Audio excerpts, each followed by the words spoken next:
Economics.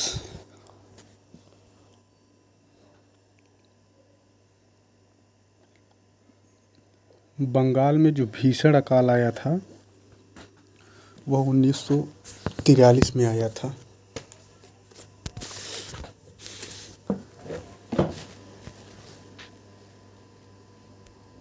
उन्नीस सौ तिरालीस में बंगाल में आया था।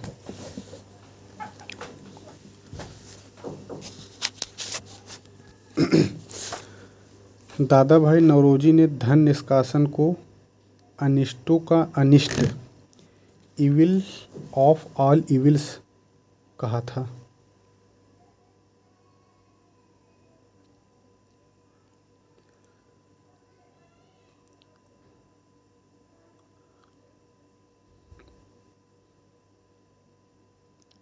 जमींदारी व्यवस्था है जो इसको अस्थाई बंदोबस्त, जागीरदारी, मालगुजारी, बीसवेदारी इन नामों से भी जाना जाता है। कौन कौन? बंदोबस्त जो है इसे अस्थाई बंदोबस्त भी कहा जाता है जमींदारी को, जागीरदारी भी कहा जाता है, मालगुजारी भी कहा जाता है, बीसवेदारी लॉर्ड कॉर्नवालिस ने लागू किया था 1793 में। ये जो जमींदारी या अस्थाई बंदोबस्त है इसके जो सलाहकार थे वो थे जेम्स ग्रांट और जॉन शोर।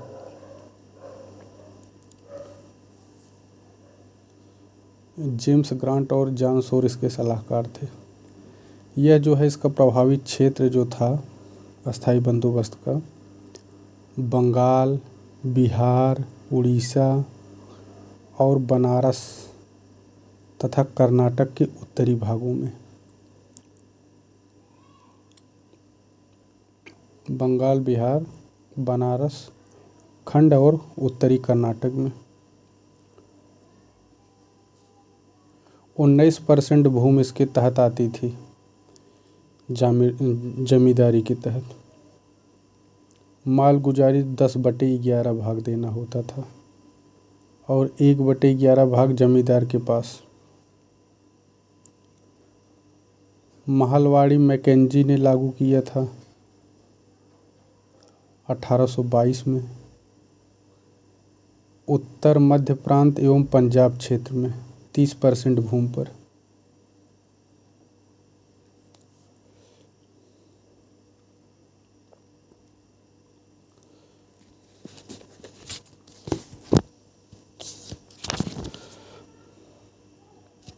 रैयतवाड़ी जो व्यवस्था है इसे टॉमस मुनरो ने मद्रास, असम इन सब जगहों पर। टाटा आयरन स्टील टिस्को की स्थापना 1907 में।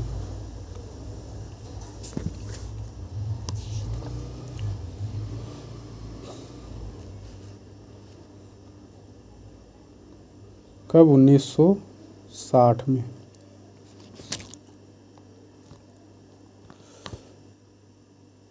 के बाद है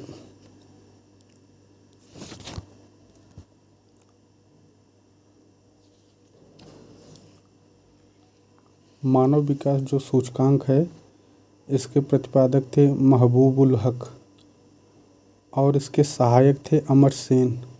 कॉन्सेप्ट जो दिया था अमर सेन ने दिया था और प्रतिपादन जो किए थे वो महबूबुल हक।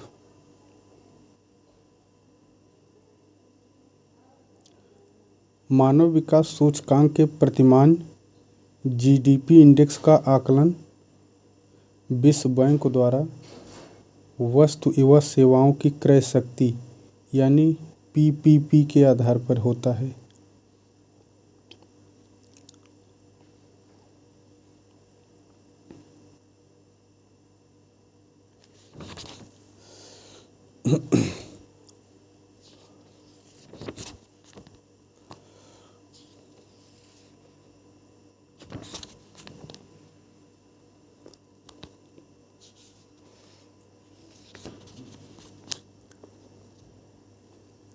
इंटरमीडिएट टेक्नोलॉजी की अवधारणा E.M. शूमाकर ने दिया था। यही जो है स्मॉल इज ब्यूटीफुल, एक जो इनकी पुस्तक है शूमाकर की है, शूमाकर, इन्होंने दिया था इंटरमीडिएट टेक्नोलॉजी की अवधारणा।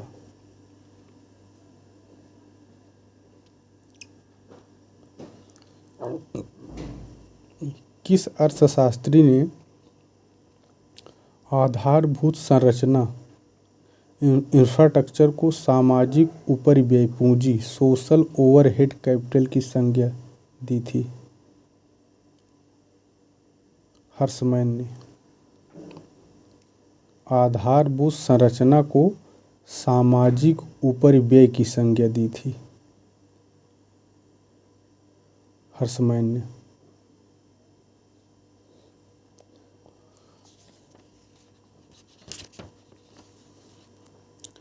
ग्रीन जीएनपी यानी जीएनपी का मूल्यांकन प्रत्येक 10 वर्ष बाद विश्व बैंक द्वारा किया जाता है। ग्रीन जीएनपी का मूल्यांकन प्रत्येक 10 वर्ष बाद विश्व बैंक द्वारा किया जाता है।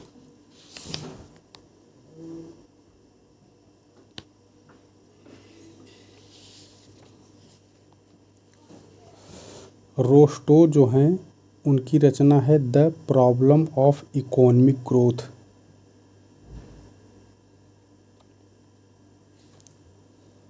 The problem of economic growth किसकी है? तो यह है रोस्टो की। जो इंटरमीडिएट टेक्नोलॉजी की अवधारणा शूमाकर ने दिया था, इसमें यह है कि ऐसी कम लागत वाली तकनीक जिसमें कम पूंजी लगे और जो कुशल, सरल, स्थानीय कच्चा माल की आपूर्ति वाली तथा छोटे स्तर के विपणन योग्य वाली हो, इंटरमीडिएट तकनीकी की संज्ञा दी जाती है। शूमाकर के अनुसार ऐसी तकनीकी सभी दशाओं के लिए उपयुक्त होगी। कहने का मतलब ये है कि ऐसी तकनीकी होनी चाहिए जो कम पूंजी लगे, कुशल हो, सरल हो, स्थानीय हो और उसके कच्चा माल जो है स्थानीय स्तर से प्राप्त हो जाए। एक समिति थी दीपक पारेख समिति। यह जो है आधारभूत संरचना के वित्त पोषण से संबंधित थी। यानी अगर पूछे कि दीपक पारेख समिति किससे संबंधित है, तो आधारभूत संरचना से।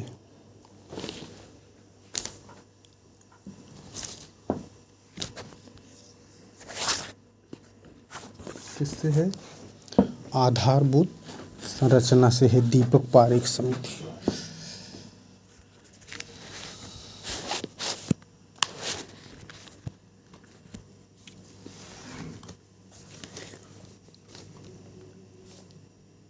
The problem of economic growth किसकी है? अमर्त्य सेन की।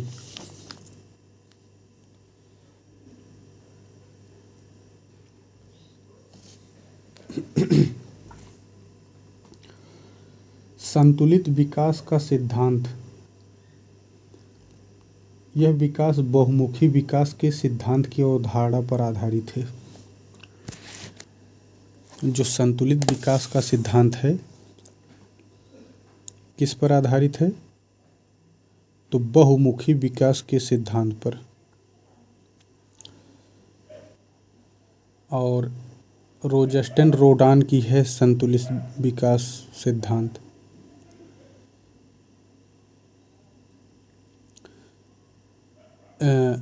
संतुलित विकास के समर्थक थे रोजेस्टीन रोडान।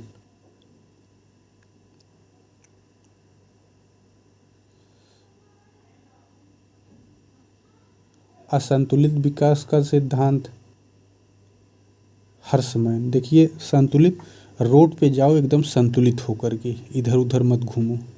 रोजेस्टन रोडान जो है रोड पे बहुत संतुलित होकर चलता है।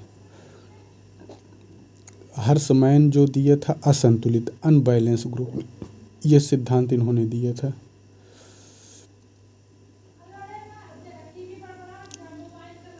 जो संतुलित विकास है इसमें ये है कि इसमें अर्थव्यवस्था के सभी क्षेत्र, कृषि, उद्योग, सेवा क्षेत्र को एक साथ विकास किया जाता है, जिसमें विभिन्न क्षेत्रों के उत्पाद के लिए तैयार बाजार मिल सके और अर्थव्यवस्था के विभिन्न अंगों में संतुलन प्राप्त किया जा सके। तो रोडान का है ये। इसमें और भी नक्स हैं, लेविंग हैं, ये सब भी इसी के समर्थक रहे हैं। फिर असंतुलित विकास है। इसमें कुछ चुने हुए विकास की संभावना वाले क्षेत्रों में विकास किया जाता है जिनके लिए पर्याप्त सुविधाएं उपलब्ध हैं। इसमें कुछ खास क्षेत्रों पर ध्यान दिया जाता है असंतुलित विकास वाले में। तो हर्षमैन जो है असंतुलित विकास सिद्धांत के समर्थक हैं। असंतुलित रहता है, हर्ष जो है, नाम तो हर्ष है लेकिन रहता है असंतुलित।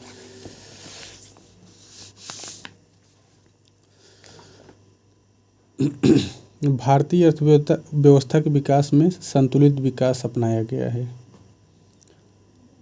विकास के प्रबल प्रयास सिद्धांत यानी बिग पुश थियरी किसका है? तो रोडान का है।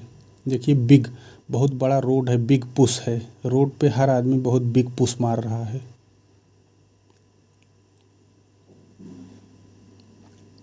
गरीबी के दुष्चक्र यह सिद्धांत किसने दिया? तो रेगनर नक्स ने दिया था। दुष्चक्र है नक्स, नक्स चक्र।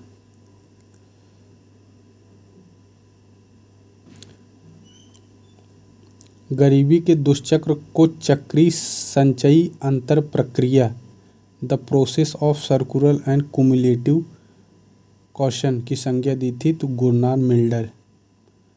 यानी गरीबी चक्र को चक्री संचयी अंतर प्रक्रिया संज्ञा ये किसने दी थी? तो गुरनार मिल्डर ने। दीर्घकाल में विकासशील देश विकसित देशों से आगे निकल जाएंगे, यह सिद्धांत किसने दिया था? Robert solo. दीर्घकाल में विकासशील देश विकसित देशों से आगे निकल जाएंगे, रॉबर्ट सोलो ने दिया था। संतुलित विकास के दृष्टिकोण का प्रतिपादन किसने किया था?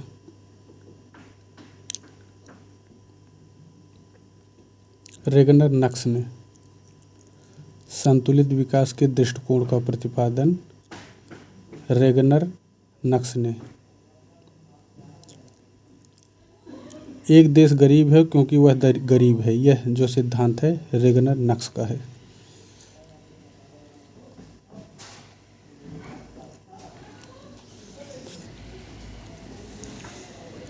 मिश्रित अर्थव्यवस्था दोहरी अर्थव्यवस्था है, किसने कहा था?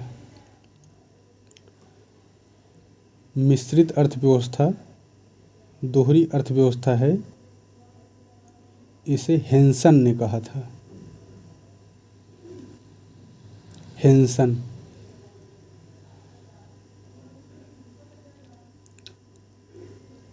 यह किसने कहा था कि मिश्रित अर्थव्यवस्था एक नियंत्रित आर्थिक प्रणाली है? तो प्रोफेसर लर्नर ने। किसने कहा था कि मिश्रित अर्थव्यवस्था एक नियंत्रित आर्थिक प्रणाली है? Professor learner.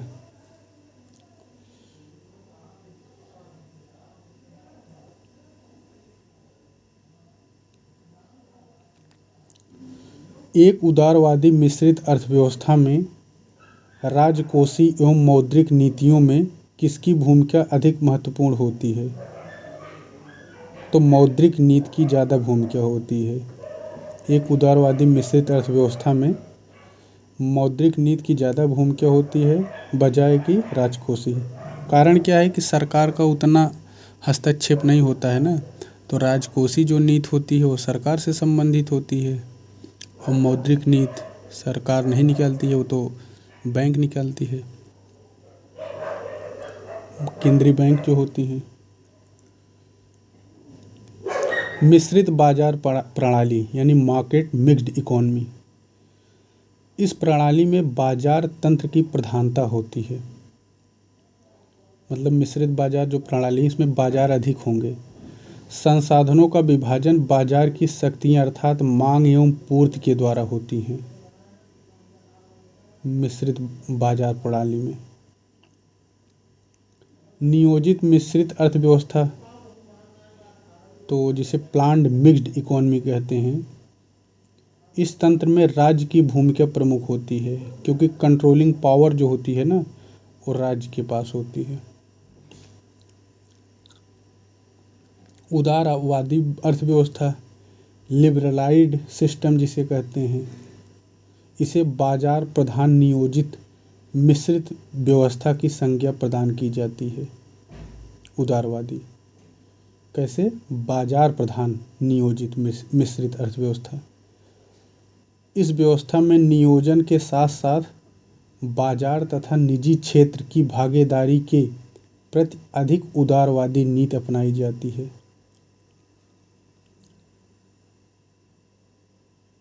भारत में नव आर्थिक सुधारों के बाद से यही अर्थव्यवस्था प्रचलित है।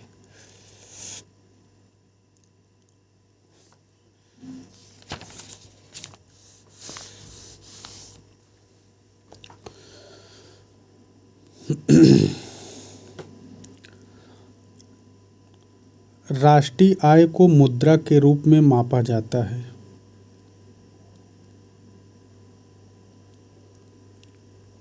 राष्ट्रीय आय किसे कहते हैं? तो राष्ट्रीय आय से अभिप्राय एक राष्ट्र की एक वर्ष में आर्थिक क्रियाओं के फलस्वरूप उत्पादित अंतिम वस्तुओं एवं सेवाओं के मौद्रिक मूल्य के योग से होता है। कैसे? अंतिम वस्तुओं एवं सेवाओं के मौद्रिक मूल्य। ये अंतिम वस्तु मतलब कि लास्ट पॉइंट पे कौन इसका पेमेंट कर रहा है, उसी को कहा जाता है अंतिम वस्तुओं एवं सेवाओं के मौद्रिक मूल्य। The person who is paying last at stage, last stage पे कौन पे कर रहा है।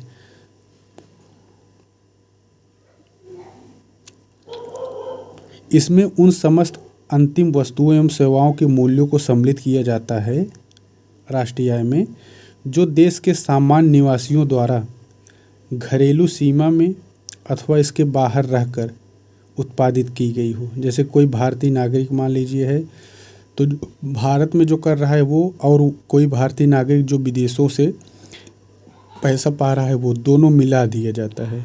इसमें विदेशों से अर्जित साधन आय को भी सम्मिलित किया जाता है। मतलब विदेशों से भी जो प्राप्त है उसको भी सम्मिलित किया जाएगा राष्ट्रीय आय में, और जो देश में हुआ है उसको भी सम्मिलित किया जाएगा। इसे राष्ट्रीय उत्पाद भी कहा जाता है, नेशनल इनकम। राष्ट्रीय आय को मुद्रा के रूप में मापा जाता है। राष्ट्रीय आय में पुरानी वस्तुओं के मूल्य को शामिल नहीं किया जाता है। ध्यान रखना, इसमें पुरानी वस्तुओं के मूल्य को शामिल नहीं किया जाता है। घरेलू सेवाओं जैसे कपड़े धोना, खाना बनाना आदि कार्य को राष्ट्रीय आय से में सम्मिलित नहीं किया जाता है। वित्तीय परिसंपत्तियां जैसे अंश पत्र, ऋण पत्र आदि का क्रय विक्रय राष्ट्रीय आय से बाहर रखा जाता है, क्योंकि ऐसी क्रियाओं से चालू उत्पादन में कोई वृद्धि नहीं होती है, इसीलिए इनको बाहर रखा जाता है। क्या है कि वित्तीय परिसंपत्तियां जो होती हैं इनको बाहर रखा जाता है राष्ट्रीय आय से। जैसे अंश पत्र को बाहर रखा जाएगा, ऋण पत्र को, डिबेंचर जो होते हैं का क्रय विक्रय इनका जो होता है राष्ट्रीय आय से बाहर रखा जाता है। क्यों? क्योंकि ऐसी क्रियाओं से चालू उत्पादन में कोई वृद्धि नहीं होती है, इसी कारण इनको बाहर रखा जाता है। राष्ट्रीय आय जो होता है इसमें हस्तांतरण भुगतान यानी जो पेंशन, वजीफा, इनको भी सम्मिलित नहीं किया जाता है। मतलब जो ट्रांसफ़र किया जाता है भुगतान, फ्री ऑफ कॉस्ट, जैसे पेंशन मिलता है, वजीफा मिलता है, भत्ता मिलता है, इन सबको राष्ट्रीय आय में सम्मिलित नहीं किया जाता है।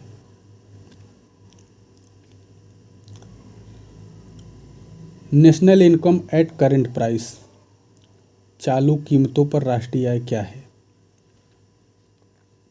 जब राष्ट्रीय आय को प्रचलित बाजार मूल्यों पर मापा जाता है, किस पर? बाजार के मूल्यों पर, तब इसे राष्ट्रीय आय कहते हैं। चालू कीमतों पर राष्ट्रीय आय को मौद्रिक आय भी कहा जाता है।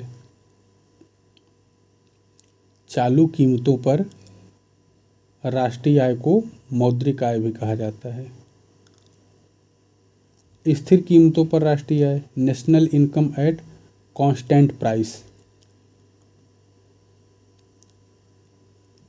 इसमें इसका अभिप्राय एक लेखा वर्ष के दौरान एक राष्ट्र के सामान्य नागरिकों द्वारा उत्पादित समस्त अंतिम वस्तुओं तथा सेवाओं के उस मौद्रिक मूल्य से है जिसे किसी आधार वर्ष के मूल्य पर मापा जाता है। कहने का मतलब है जो स्थिर कीमतों पर राष्ट्रीय आय होती है ये आधार वर्ष पर मापी जाती हैं। इनका माप जो होता है कोई आधार वर्ष मान लिया जाता है, उसी को रेफरेंस बना करके स्थिर कीमतों पर राष्ट्रीय आय मापा जाता है। और स्थिर कीमतों पर जो राष्ट्रीय आय होता है इसे वास्तविक राष्ट्रीय आय कहा जाता है। जो चालू कीमतों पर होता है उसे मौद्रिक आय कहा जाता है, और जो स्थिर कीमतों पर होता है उसे वास्तविक आय। स्थिर हो, वास्तविक आदमी स्थिर रहता है ना, ऐसे समझिए।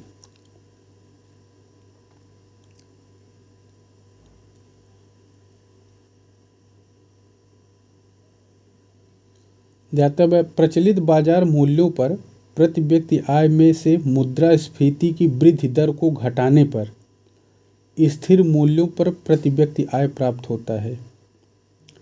अगर स्थिर कीमतों पर प्रति व्यक्ति आय निकालना है तो उसमें से जो मुद्रास्फीति यानी जो इन्फ्लेशन हुआ है उसको घटा दीजिए, तब आपको स्थिर कीमतों पर राष्ट्रीय आय प्राप्त हो जाएगा।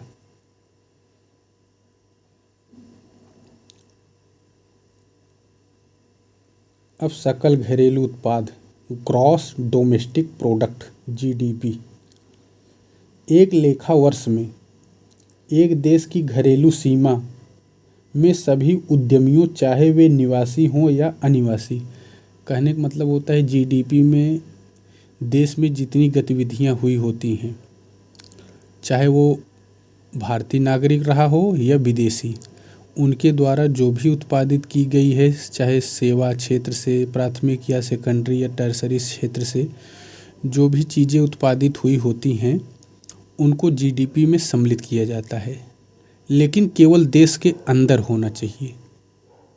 नागरिक कोई भी हो सकता है, भारतीय हो सकता है, विदेशी, लेकिन होना चाहिए देश के भीतर, तो उसे जीडीपी में काउंट करते हैं।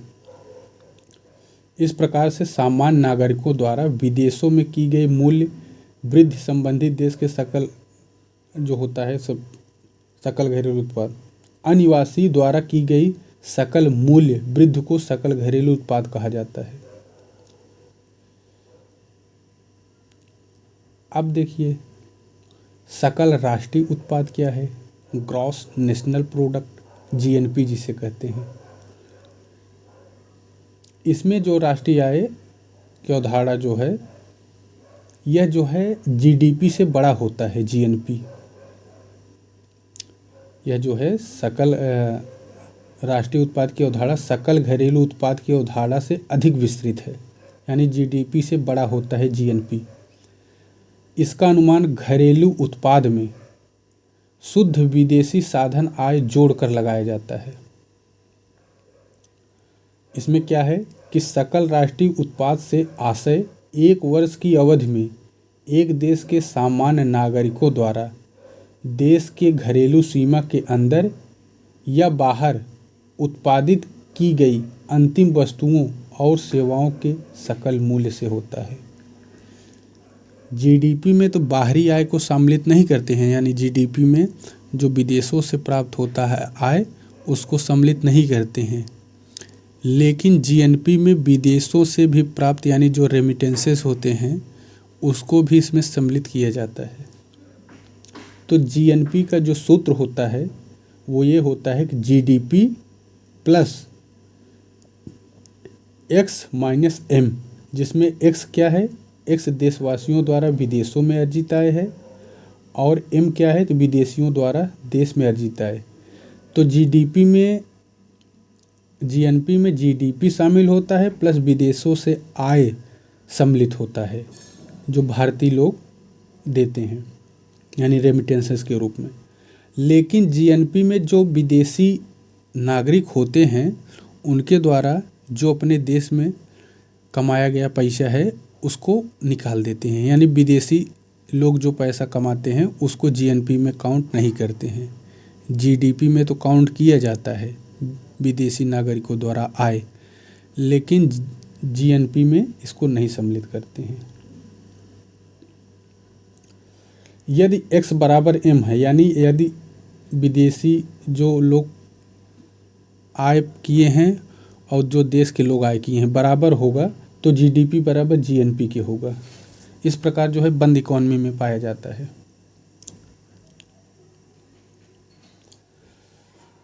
सकल घरेलू उत्पाद अथवा जीडीपी देश की सीमा के अंदर होता है। देश की भौगोलिक सीमाओं के भीतर किसी दी हुई समयावधि के अवधि में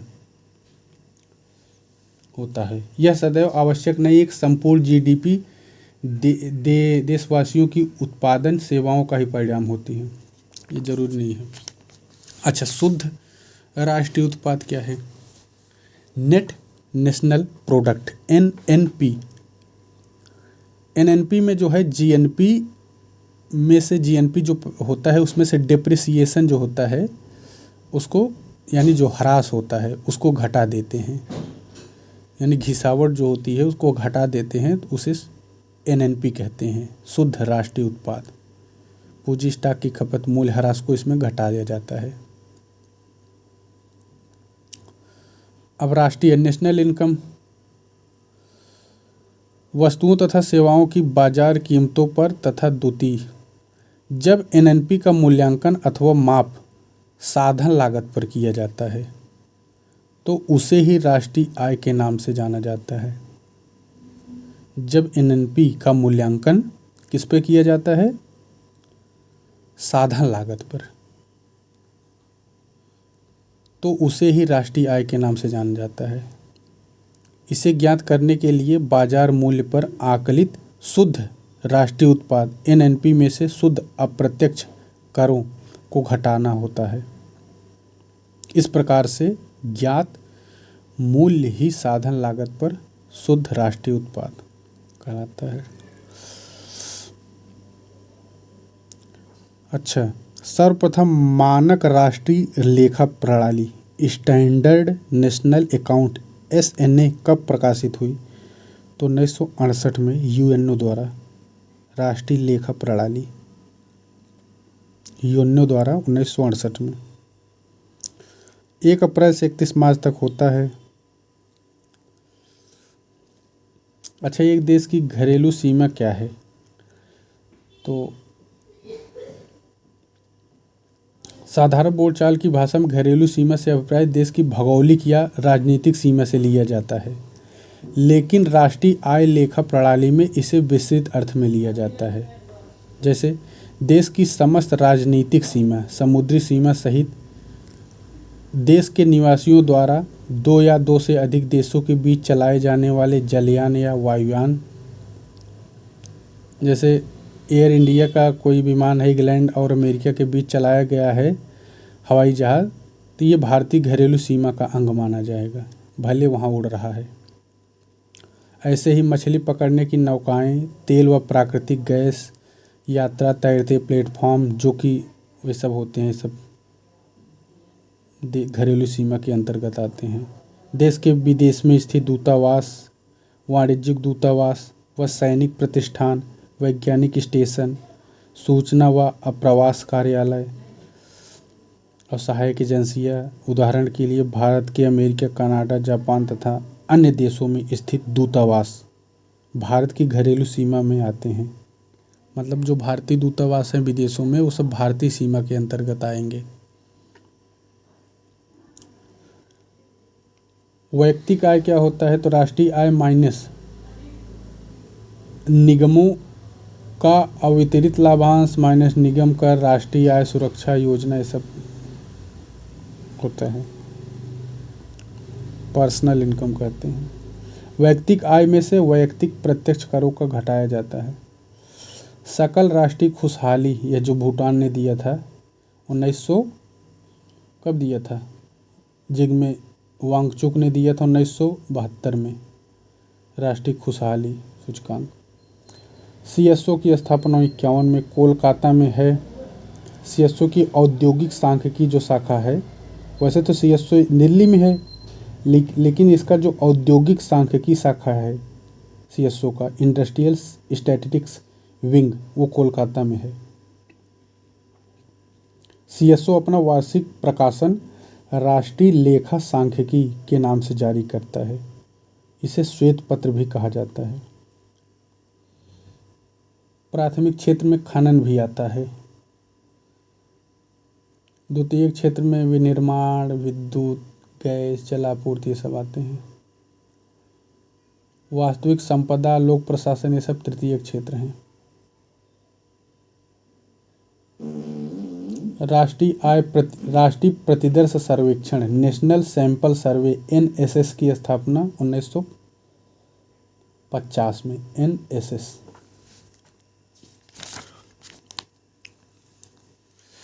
हिंदू वृद्धि दर जो राजकृष्ण ने दिया था 1991 में, यह जो है पूर्व केंद्रीय मंत्री थे अरुण शौरी ने भारतीय अर्थव्यवस्था की 3 से 4% की इस वृद्धि को समाजवादी वृद्धि दर की संज्ञा दी थी। इस हिंदू वृद्धि दर को समाजवादी वृद्धि दर की संज्ञा अरुण शौरी ने दिया था।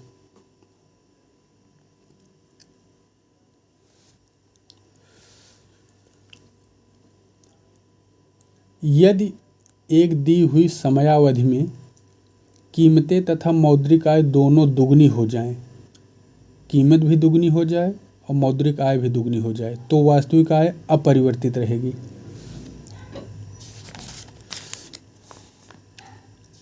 क्या रहेगी? अपरिवर्तित।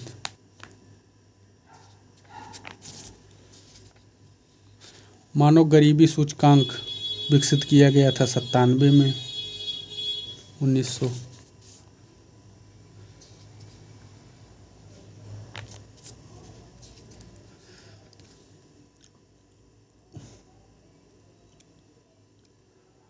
एक खुली हुई अर्थव्यवस्था में अर्थव्यवस्था का राष्ट्रीय आय जो होता है y बराबर C+I+G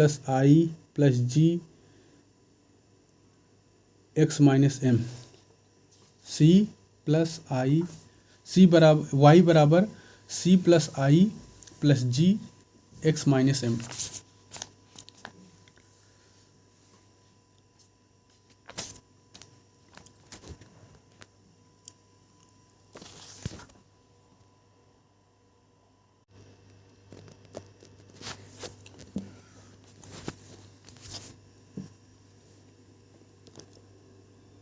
planned economy for India 1934 में प्रकाशित हुई थी। इसके लेखक हैं विश्वेश्वरैया। 1938 में सर्वप्रथम राष्ट्रीय नियोजन समिति का गठन हुआ। हरिपुरा अधिवेशन, राष्ट्रीय नियोजन समिति 1938 में। बॉम्बे प्लान जो आया था 1944 में, आर देसिर दलाल की देखरेख में। 1943 में श्रीमन नारायण द्वारा गांधीवादी योजना आई। 43 में गांधीवादी योजना आई थी। 45 में पीपुल्स प्लान आया था।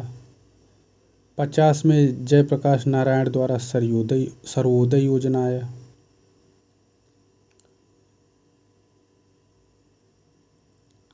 1950 में योजना आयोग बना था। कब? 1950 में।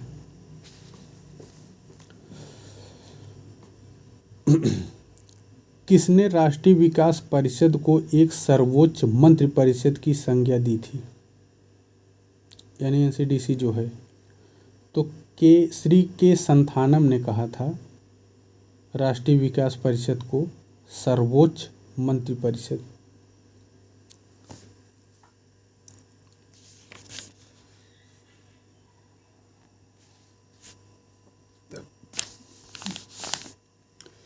राष्ट्रीय जो विकास परिषद है एनडीसी 6 अगस्त 1952 में बना था ये।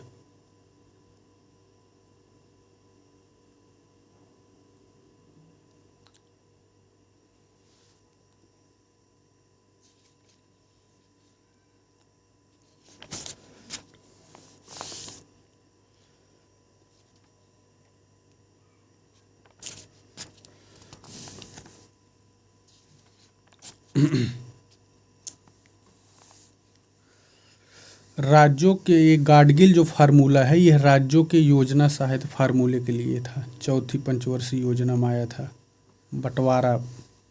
जैसे कि चौथी पंचवर्षीय योजना में विभिन्न राज्यों के मध्य क्षेत्रीय असंतुलन दूर करने और योजनाओं के अंतर्गत केंद्र द्वारा राज्यों को किया गया वित्तीय सहायता हेतु एक फार्मूला तैयार किया गया था, जिसे गाडगिल फार्मूला कहा जाता है।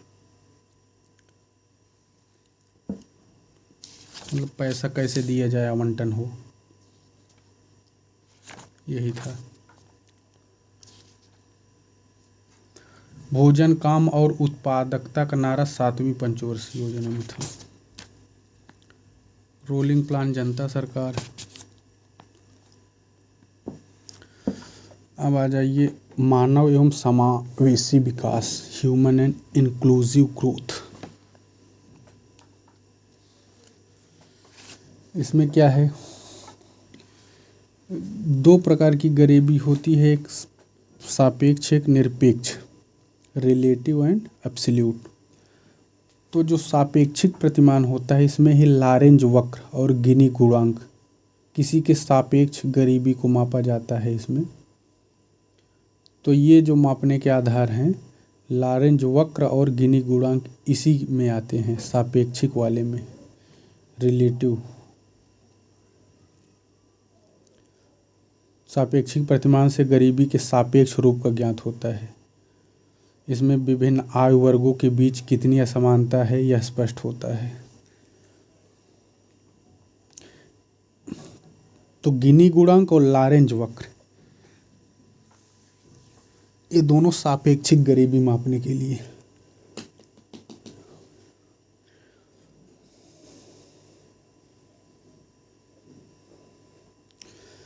और निरपेक्ष प्रतिमान क्या है गरीबी मापने का, जिसे एब्सोल्यूट मेजर कहते हैं।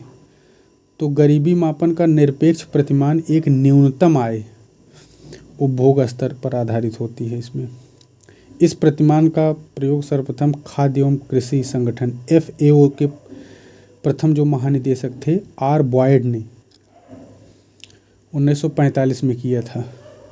एब्सोल्यूट, अब पूछ सकता है कि एब्सोल्यूट मेजर गरीबी का किसने निकाला था, तो आर बॉयड। और उन्होंने गरीबी की माप करने के लिए क्षुधा रेखा यानी स्टारवेशन लाइन की संकल्पना का प्रतिपादन किया था। अब पूछ सकता है क्षुधा रेखा का प्रतिपादन किसने किया था, यानी स्टारवेशन लाइन, तो आर बॉयड ने। निरपेक्ष प्रतिमान किसने दिया, आर बॉयड ने। भारत में निर्धनता की माप करने के लिए निरपेक्ष प्रतिमान प्रयोग किया जाता है। इस आधार पर निर्धारित किए गए न्यूनतम उपभोग व्यय को निर्धनता रेखा कहा जाता है। इसी विधि द्वारा निर्धनता की माप करने की विधि को हेड काउंट रेशियो कहा जाता है। इस काउंट रेशियो H के स्थान पर अमर्त्य सेन ने निर्धनता सूचकांक P की संकल्पना प्रस्तुत की।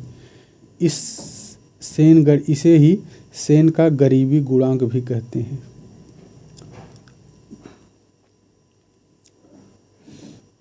लॉरेंज वक्र जो है लॉरेंज ने विकसित किया था।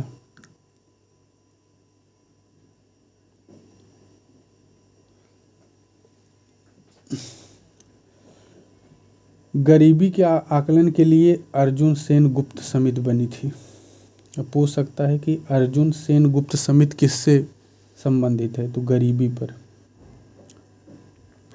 फिर गरीबी के लिए जैसे गरीबी रेखा को परिभाषित करने का प्रथम प्रयास भारत सरकार द्वारा 1962 में किया गया, जिसमें 2400 कैलोरी और 2250 कैलोरी।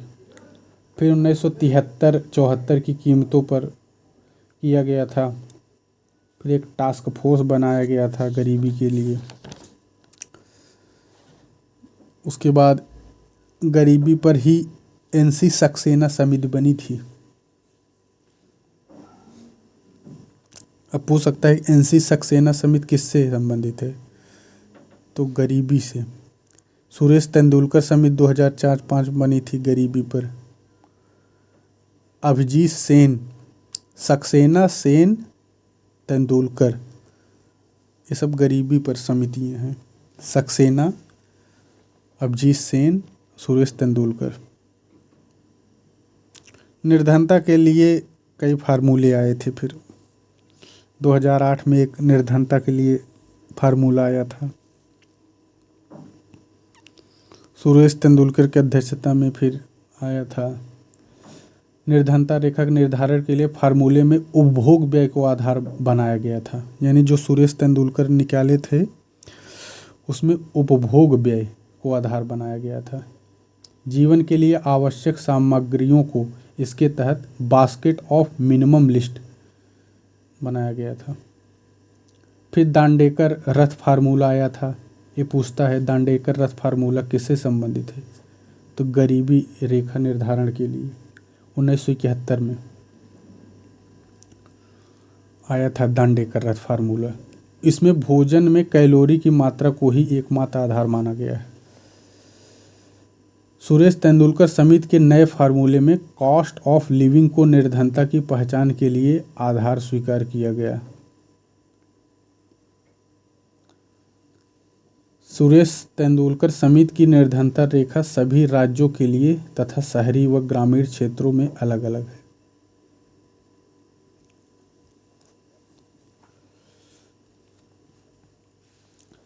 तेंदुलकर फार्मूलों में निर्धनता रेखा का आकलन जो है भोजन में कैलोरी की मात्रा के बजाय प्रति व्यक्ति मासिक उपभोग व्यय के आधार पर किया गया।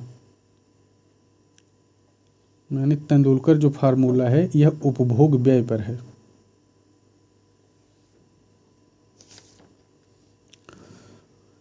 फिर 1997 में HPI का हुआ था। फिर मल्टी डायमेंशनल पॉवर्टी इंडेक्स 2010 में आया।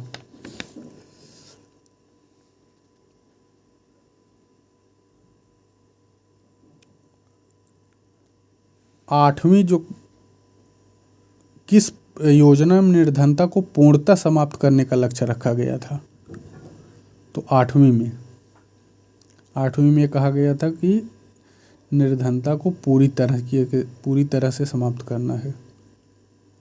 8वीं पंचवर्षीय योजना।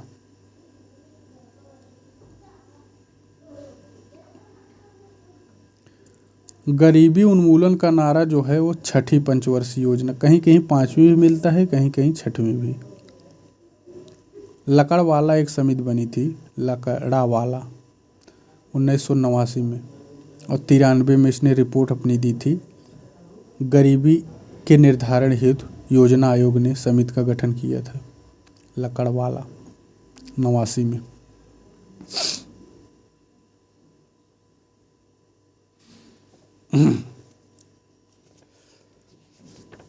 उसके बाद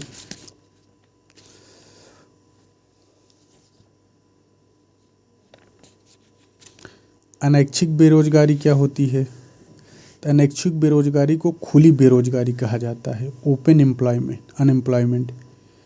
इसमें क्या है कि यदि अर्थव्यवस्था में श्रमिक प्रचलित चालू मजदूरी दर पर कार्य करने के लिए तत्पर हों, परंतु उस मजदूरी दर पर भी उन्हें कार्य न मिले, मतलब जितना मार्केट में चल रहा है, मान लीजिए मार्केट में चल रहा है कि डेली वेजेस 300 रुपया है, और एक मज़दूर चाहता है कि मुझे 300 रुपये मिले, मैं काम करने के लिए रेडी हूँ, लेकिन फिर 300 रुपये पर भी उसको रोज़गार न मिले, तो ऐसी बेरोजगारी को अनैच्छिक बेरोजगारी यानी इनवॉलेंट्री अनएम्प्लॉयमेंट या खुली बेरोजगारी ओपन अनएम्प्लॉयमेंट कहा जाता है।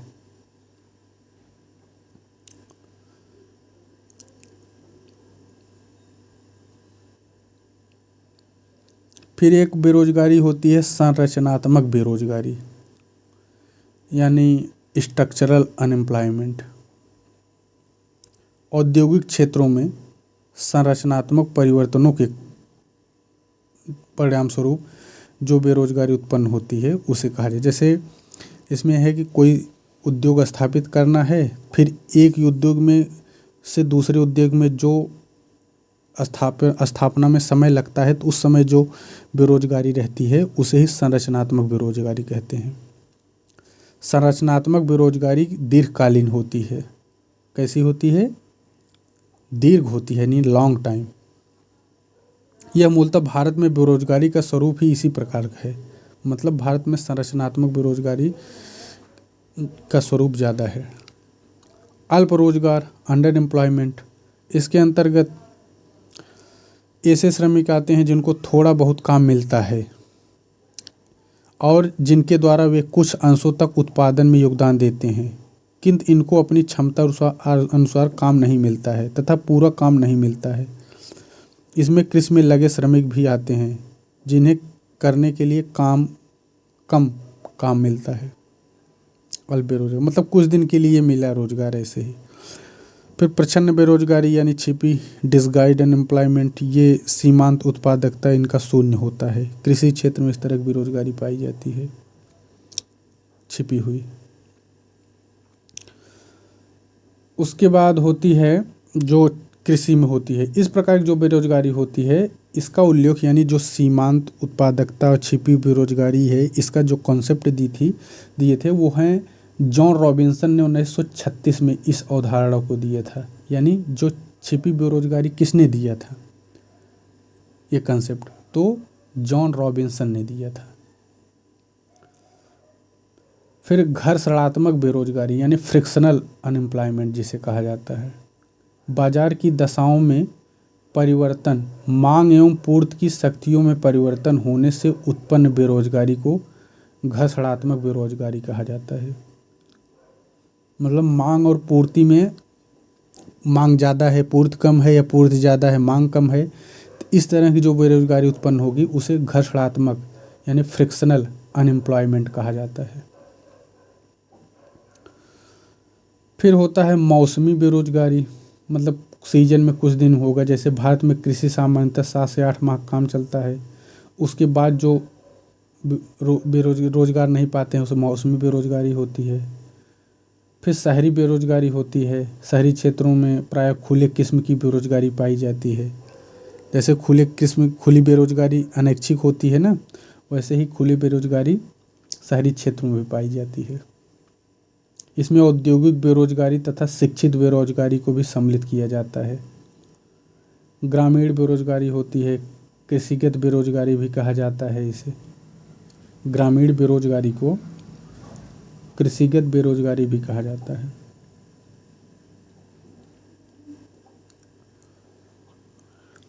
अच्छा, general theory of unemployment and interest and money Keynes की है, 1936 में आई थी। विकसित देशों में किस प्रकार की बेरोजगारी पाई जाती है? तो चक्रीय और घर्षणात्मक बेरोजगारी। विकसित देशों में चक्रीय भी होती है और घर्षणात्मक भी। बेरोजगारी भारत की एक प्रमुख समस्या रही है। बेरोजगारी, अब भगवती समिति जो है बेरोजगारी से ही संबंधित है। बेरोजगारी पे 1-2 समितियाँ बनी थी। एक तो भगवती समिति बनी थी, एक समिति बेरोजगारी पे जो बनी थी वो दांतेवाला समिति थी। ये भी बेरोजगारी बनी थी, दांतेवाला भी और भगवती दांत, भगवती का अच्छा दांत है बेरोजगारी के लिए। और एक जैसे शिक्षित बेरोजगारी के लिए बनी थी मल्होत्रा समिति, शिक्षित बेरोजगारी के लिए सेन गुप्ता समिति, SBC।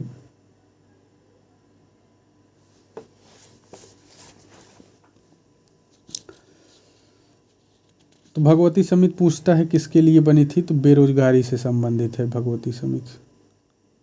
सामान्य यूजुअल स्टेटस, सामान्य बेरोजगारी में वह श्रम शख्स सम्मिलित है जिसे पूरे वर्ष रोजगार नहीं मिलता है। यह वास्तव में दीर्घकालिक अथवा चिरकालिक बेरोजगारी की सूचक है। और ये जो है नगरों में अधिक पाई जाती है। चालू साप्ताहिक स्तर, करंट वीकली स्टेटस CWS, साप्ताहिक स्तर में उन बेरोजगारों को सम्मिलित किया जाता है जिन्हें सर्वेक्षण सप्ताह के अंतर्गत 1 घंटे भी कार्य नहीं मिलता है, यानी पूरे 7 दिन में 1 घंटे भी कार्य नहीं पाते हैं चालू साप्ताहिक स्तर पर, तो ऐसे लोगों को बेरोजगार कहा जाता है। यह सप्ताह में औसत बेरोजगारी की संख्या प्रदर्शित करता है। मतलब पूरे सप्ताह में 1 दिन भी कार्य नहीं करते हैं तो उसे चालू साप्ताहिक बेरोजगारी कहेंगे। फिर दैनिक बेरोजगारी होती है, करंट डेली स्टेटस CDS। दैनिक स्तर बेरोजगारी की माप व्यक्ति दिनों या व्यक्ति वर्षों के रूप में की जाती है। दिनों और वर्षों के रूप में। दैनिक बेरोजगार वे हैं जो सप्ताह के कुछ दिन रोजगार युक्त रहते हैं, उसी सप्ताह के शेष दिनों में कार्य की खोज में रहते हैं, ऐसे लोग होते हैं। फिर धार्मिक आधार पर बेरोजगारी है अलग अलग जगहों पर। गरीबी रेखा, गरीबी रेखा आय व उपभोग व्यय का स्तर है जो अपने सभी नागरिकों के लिए समाज में रहने के लिए क्या उपयुक्त है। हेड काउंट रेशियो क्या है, SCR जिसे कहते हैं, तो यह है एक समाज के लोगों का वह अनुपात या प्रतिशत है जिनकी आय या खर्च गरीबी रेखा के नीचे रहती है। गरीबी मापन के लिए इस विधि का सबसे अधिक इस्तेमाल किया जाता है। मतलब हेड काउंट, इनका आय भी और इनका खर्च भी, जो गरीबी का एक स्टैंडर्ड बनाया जाता है उसके नीचे इनका आय भी रहता है, उनका खर्च भी रहता है, तो ऐसे लोगों को हेड काउंट रेशियो में इंक्लूड करते हैं।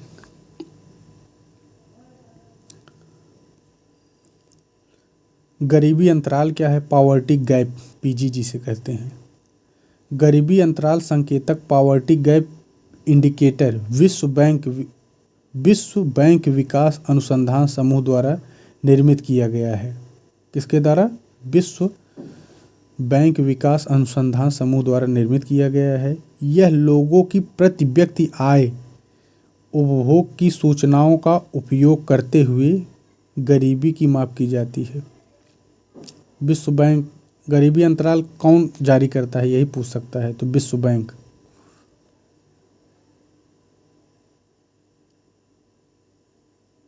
यानी इसने ही बनाया है गरीबी अंतराल। लॉरेंज वक्र क्या है, इस समय शायद $1.9 या $2.1 के आसपास है, कि इससे कम जो प्रतिदिन कमाते हैं वो गरीबी के अंतर्गत आएंगे।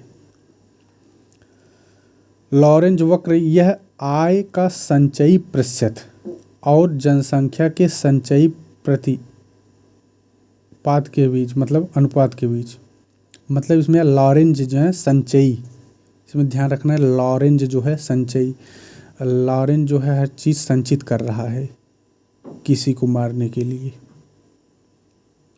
तो संचयी प्रतिशत है किसका, आय का भी और जनसंख्या का भी, इसके दोनों संबंध को दर्शाता है। इसमें क्या है कि यदि निरपेक्ष आय में समानता होती है तो ऐसी स्थिति में लॉरेंज जो वक्र होता है वो 45 डिग्री का होगा। मतलब सबकी आय बराबर अगर है तो वो डिग्री जो कोण बनेगा वो 45 डिग्री का होगा। लॉरेंज वक्र यही होता है। फिर एक होता है गिनी गुणांक विधि। यह विधि सापेक्ष निर्धनता माप की दूसरी विधि है। गिनी गुणांक का प्रयोग आय या संपत्ति की असमानता की माप के लिए, मतलब जैसे होता ना, एक भारत के 90% जो भारत का संपदा है वो 10% लोगों के पास है और बाकी जो 10% में 90% लोग जीवन यापन कर रहे हैं। मतलब ऐसे समझिए कि 100 रुपया मान लीजिए है देश के पास, तो 90 रुपया जो है वो 10% लोगों।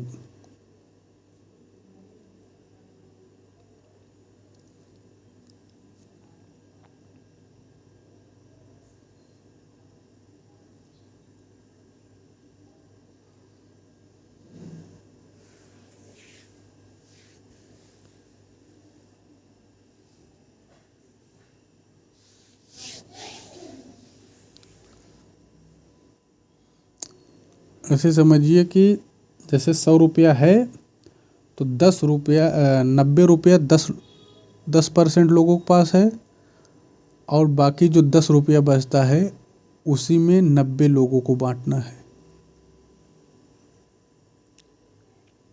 तो जो गिनी गुणांक होता है, गिनी गुणांक का प्रयोग आय या संपत्ति की असमानता की माप के लिए किया जाता है। गिनी गुणांक लॉरेंज वक्र और 45 डिग्री रेखा के बीच का क्षेत्रफल दर्शाता है। गिनी गुणांक का मूल्य 0 से 1 के बीच होता है। पूछता है गिनी गुणांक कितना होता है, तो 0 से 1 के बीच होता है।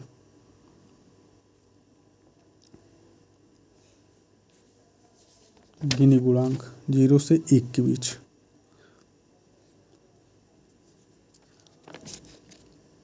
संकल्प योजना HIV एड्स से संबंधित है। भारत सरकार द्वारा ग्रामीण तथा नगरीय जनसंख्या के अधोसंरचना के विकास हेतु 1975 में न्यूनतम आवश्यकता कार्यक्रम शुरू किया था। बेरोजगारी की जो माप होती है वो सामान्य स्तर पर, चालू साप्ताहिक स्तर पर और चालू दैनिक स्तर पर होता है, 3 स्तरों पर। धन लक्ष्मी योजना आई थी 2008 में। राष्ट्रीय भूमि अभिलेख आधुनिकीकरण कार्यक्रम 2008-9 में। राष्ट्रीय भूमि अभिलेख आधुनिकीकरण कब आया? 8-9 में। आम आदमी बीमा योजना 7 में आया था। एड्रोगोगी प्रौढ़ शिक्षा का दूसरा नाम है। क्या है? एड्रोगोगी प्रौढ़ शिक्षा का दूसरा नाम है।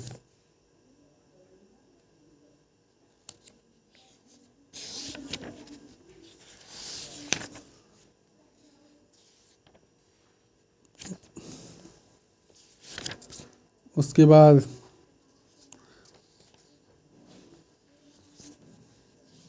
भारत में क्या रहे हैं, नया क्या है? भारत में गरीबी को परिभाषित किया गया है कैलोरी प्राप्ति से।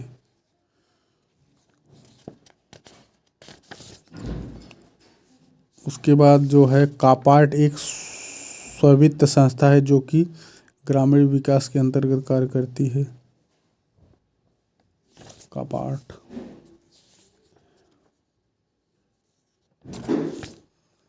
गोकुल ग्राम योजना गुजरात में। ड्वाक्रा जो है गरीबी रेखा के नीचे रहने वाली महिलाओं को ऊपर उठाना है, ड्वाक्रा योजना का उद्देश्य। आश्रय बीमा योजना का जो उद्देश्य है ये ऐसे कामगार जो बेरोजगार हो गए हों उनको सामाजिक सुरक्षा उनको प्रदान करना है, तो उनको आश्रय बीमा योजना उनके लिए आई है।